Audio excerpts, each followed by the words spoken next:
Bonjour tout le monde, alors voilà, petite vidéo qui aurait dû arriver un peu plus tôt, mais malheureusement j'avais filmé en fait le montage de la machine et il y a eu un bug avec ma carte mémoire, du coup j'ai perdu toutes les vidéos. Donc évidemment je vais pas démonter la moto pour vous la présenter et vous faire le montage en live, mais je peux au moins vous faire un petit retour dessus.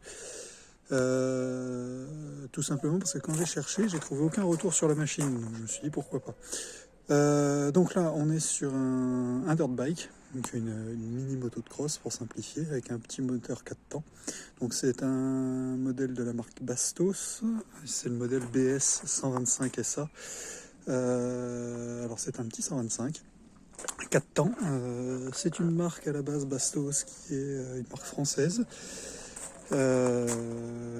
Donc a priori une grosse partie des pièces est fabriquée en France et le moteur lui par contre c'est un moteur d'origine chinoise, c'est un moteur Lifan.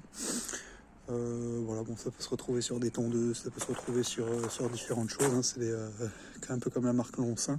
Voilà, c'est des moteurs, des spécialistes, hein. De toute façon les Chinois des petites cylindrées. Donc voilà, c'est un moteur qui est livré tout fait en France et ensuite toute la conception est faite autour en France. Donc c'est une moto qui coûte 799 € de mémoire. C'est un cadeau que j'ai fait pour madame puisqu'elle voulait pouvoir venir rouler de temps en temps avec moi. Elle est très petite et elle voulait voilà, elle voulait plutôt un Piwi et le Piwi évidemment c'est beaucoup trop petit. Du coup on est parti là-dessus. Vu qu'elle débute, qu'elle n'a vraiment jamais roulé, on est parti sur un moteur embrayage automatique. Donc, comme vous pouvez le voir, il n'y a pas du tout d'embrayage dessus, d'embrayage manuel en tout cas. Mais on est sur une boîte 4 vitesses, donc où il suffit tout simplement d'actionner le sélecteur. La particularité de cette boîte, c'est que le point mort est tout en bas. Et ensuite, les 4 autres vitesses sont au-dessus. Donc c'est une boîte 4. Quand vous recevez la moto, donc déjà bon, la commande n'est pas de choix de coloris, hein. C'est vraiment uniquement le coloris que vous avez là à présent. Après vous pouvez faire des choix, hein, puisque c'est un plastique sur base de CRF. Donc vous pouvez commander des kits déco pour plastique de dirt bike CRF. Et là vous avez tout plein de choses sur tout plein de sites. Donc quand la moto arrive par transporteur déjà, privé, on se prend vraiment pour on voit vraiment qu'on a fait un bel achat. La moto arrive en caisse, donc caisse en bois au nom de Bastos, avec à l'intérieur un châssis en acier. Et la moto se trouve dedans. Donc les roues ne sont pas montées, elles sont accrochées sur les côtés. Tout est emballé sous film individuellement. Donc là, les plastiques ne sont pas sur la moto pour ce qui est de la plaque phare et du garde-boue avant. Le guidon n'est pas sur la moto non plus. Il est déporté, accroché sur la caisse. Par contre, le système de freinage, lui, est déjà monté. Et le système est déjà en liquide. Vous n'avez rien à faire du tout. Il suffit juste de fixer les différentes pièces avec la machine. Donc les roues à monter, l'amortisseur arrière est à monter. Et le guidon donc à fixer dans la position que vous le souhaitez, plus garde-boue avant et plaque phare. Voilà, pour ne pas l'abîmer, le kit déco lui est recouvert toujours de son papier de protection, donc vous avez juste à l'enlever. Voilà, une fois que ça c'est fait, vous vous retrouvez sur ce type de machine. Franchement c'est un bon petit véhicule. On a déjà eu l'occasion d'aller les tester. Et pour le coup, c'est pas trop bruyant. Alors bon, je vous le démarrerai pas là parce qu'on est dans le quartier, il est un petit peu tard et les voisins je sais que les voisins ont couché les enfants, donc du coup on va éviter de les réveiller. Mais voilà, c'est un bruit qui est quand même